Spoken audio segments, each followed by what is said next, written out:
అబ్బాబా ఏమైనా మ్యాచ్ వేసారు. ఒకప్పుడు ఈ భారీ టార్గెట్, ఇంత టార్గెట్ కొడుతుందా ఎస్ఆర్హెచ్? ఒకసారి 200 కొడతా అనిపించింది ఒకప్పుడు. మన పాత రోజులల్లో 200 టార్గెట్ ఉందంటే అమ్మ అనుకున్నారు. ఈ గత 3 ఏళ్ళ పాటు అయితే ఎస్ఆర్హెచ్ అసలు ఎట్లా అంటే ఏందంటే అసలు 240 చిల్లర అంటే ఒక వన్డే ఆల్మోస్ట్ వన్డే.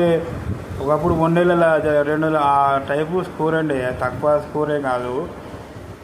అంత స్కోర్ కొట్టంగా దాన్ని చేయడం, మళ్ళీ 18 పాయింట్ అంటే 8 బాళ్ళు మిగిలి ఉండగానే చేయడం. అసలు అంటే ఇంకా వాళ్ళు మన ఎస్ఆర్హెచ్ టీం కనుక ఫస్ట్ బ్యాటింగ్ తీసుకుంటే నిన్న ఖచ్చితంగా 300 పోయేది అనిపిస్తుంది.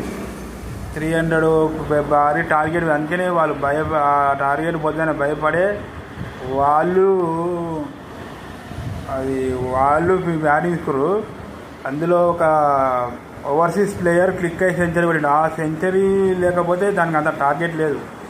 ఆ ఓవర్సీస్ ప్లేయర్ క్లిక్ అయ్యి సెంచరీ కొట్టడం వల్ల 123 హ్యూజ్ సెంచరీ కొట్టడం వల్ల ప్లేస్ అయింది. కానీ లేకపోతే దానికి అంత టార్గెట్ రాకుండా ఆ ప్లేయరు చేసిన కష్టాన్ని వృధా చేశారు. బౌలింగ్ మరి ముంబై టీంకు మరి బౌలింగ్ ఒక ఏమైందో మరి రావేశాడు బుమ్రా మంచి మంచి బౌలింగ్ ఉంది. మరి ఏమైందో అర్థం కావట్లేదు.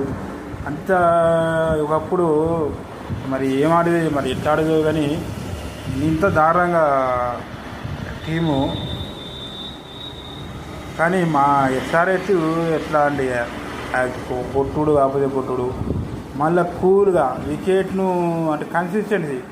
ఈ మధ్య మన అభిషేక్ శర్మ, క్లాసన్ ఇద్దరు కన్సిస్టెన్సీ. అంటే ఒక టీంలో కన్సిస్టెన్సీ ఒక 3-4 ప్లేయరు ఉంటే ఆ టీము అన్ని పాజిబుల్ అవుతాయని అనిపిస్తుంది.